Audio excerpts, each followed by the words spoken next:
మిత్రులందరికీ నమస్కారం. మంతని పట్టణానికి చారిత్రాత్మకంగా ఒక చరిత్ర ఉంది. ఇలాంటి పట్టణ కేంద్రంలో పాత్రికేయ మిత్రులు ఒక డివిజన్ ప్రెస్ క్లబ్ను ఏర్పాటు చేసుకోవడాన్ని నేను స్వాగతిస్తూ Manthani division media press club నూతన కార్యవర్గానికి అభినందనలు తెలియజేస్తూ ఉన్నాను. ప్రెస్ క్లబ్ ఏర్పాటు,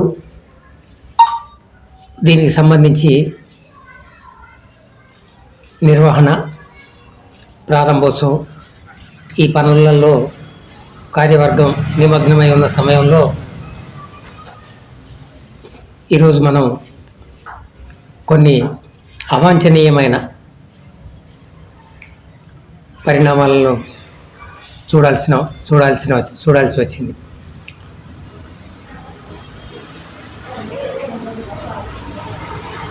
జర్నలిస్టులకు సంబంధించి ఏ సంఘమైనా దానికి లేదా స్వతంత్రంగా పనిచేసే ఏ క్లబ్ అయినా వాటి వ్యవస్థల పనితీరు బాగోలేనప్పుడు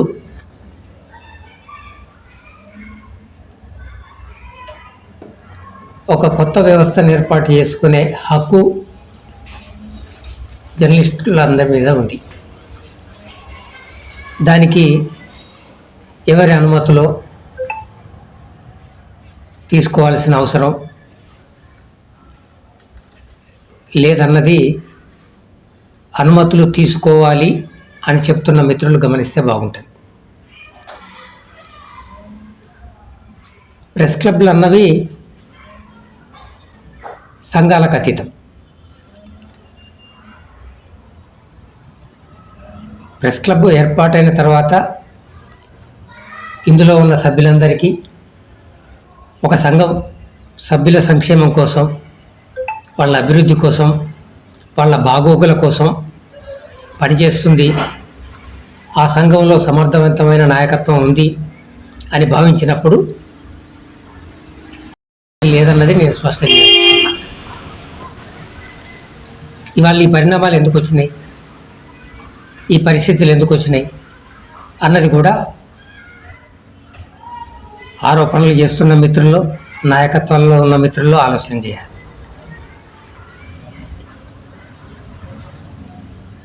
మంతని పట్టణం ఒక ముగ్గురు ఈ పట్టణానికి సంబంధించిన ముగ్గురు వ్యక్తులు ఒక 3 సంఘాలకు కీలక బాధ్యతలు వహించారు రాష్ట్ర స్థాయిలో. అటువంటి చరిత్ర ఉంది.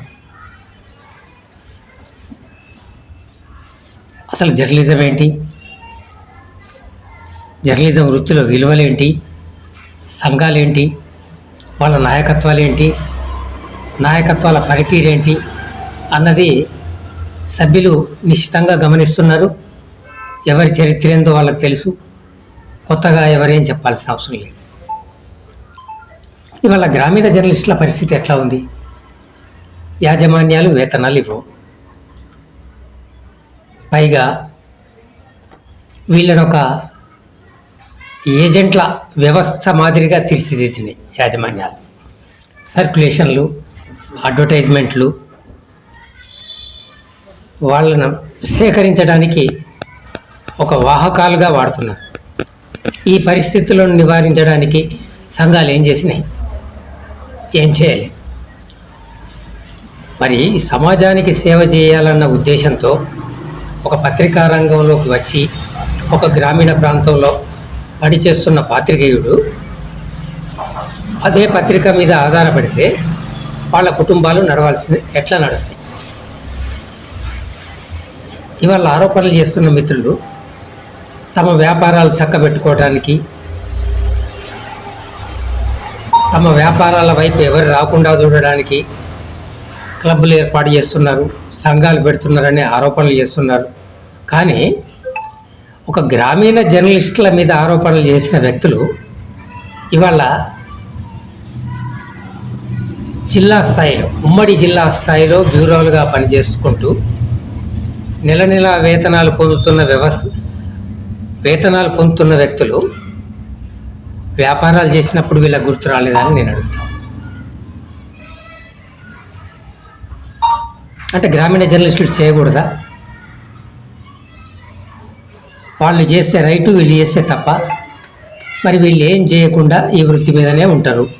మరి వీళ్ళ కుటుంబాలను ఈ ఆరోపణలు చేసే వ్యక్తులు జీవితకాలం పోషిస్తారా?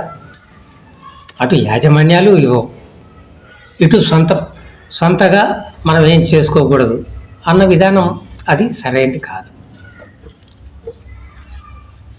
జర్నలిస్టు సమాజానికి మేము చాలా కాలం పనిచేసినాం, గొప్ప గొప్ప హోదాలు ఉన్నాం అని చెప్పుకున్న వ్యక్తులే ఎన్ని వ్యాపారాలు చేసినారో సమాజానికి తెలుసు, చేస్తున్నది తెలుసు. దాని మీద కూడా చర్చ జరిపితే బాగుంటుంది. ఇవాళ రాజకీయాలు, పార్టీలకు అనుబంధం గురించి మాట్లాడుతూ ఉన్నారు. నేను ఒకటే చెప్పదలుచుకుంటున్నా, ఈ వ్యవస్థను పార్టీలకు అనుబంధంగా తీసుకుపోయిందేమో. ఈ గ్రామీణ జర్నలిస్టుల సంఖ్యాబలాన్ని చూపెట్టుకొని పదవులు పొంది వాటిని అనుభవిస్తున్నది ఎవరు? మేమే అతిపెద్ద సంఘం అని చెప్పుకుంటున్న ఓ సంఘానికి జాతీయ స్థాయి నాయకత్వం వహిస్తున్న వ్యక్తి ఇవాళ రాజకీయాల్లో లేరా? ఆయన ఒక పార్టీకి జాతీయ కౌన్సిల్ సభ్యునిగా పనిచేస్తున్నాడు కదా దశాబ్ద కాలంగా. అది రాజకీయం కాదా?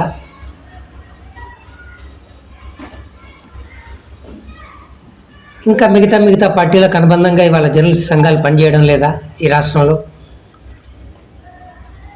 పనిచేస్తున్నప్పుడు ఒక సభ్యులు ఈ ప్రాంత జర్నలిస్టుల సంక్షేమాన్ని, శ్రేయస్సును దృష్టిలో పెట్టుకొని ఒక సంఘం ఏర్పాటు చేసుకున్నప్పుడు ఇది ఆ పార్టీకి అనుబంధ సంఘం, ఇది ఈ పార్టీకి అనుబంధ సంఘం అనడంలో ఔచిత్యం లేదు.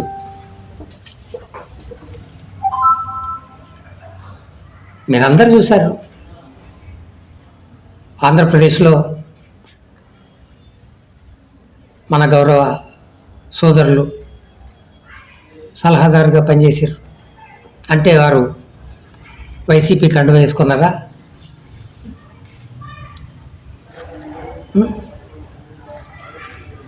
ఇవాళ మీడియా అకాడమీ అధ్యక్ష పదవి ఏ కారణంగా వచ్చింది? వాళ్ళకు కూడా మరి మనం కండువలు వేద్దామా?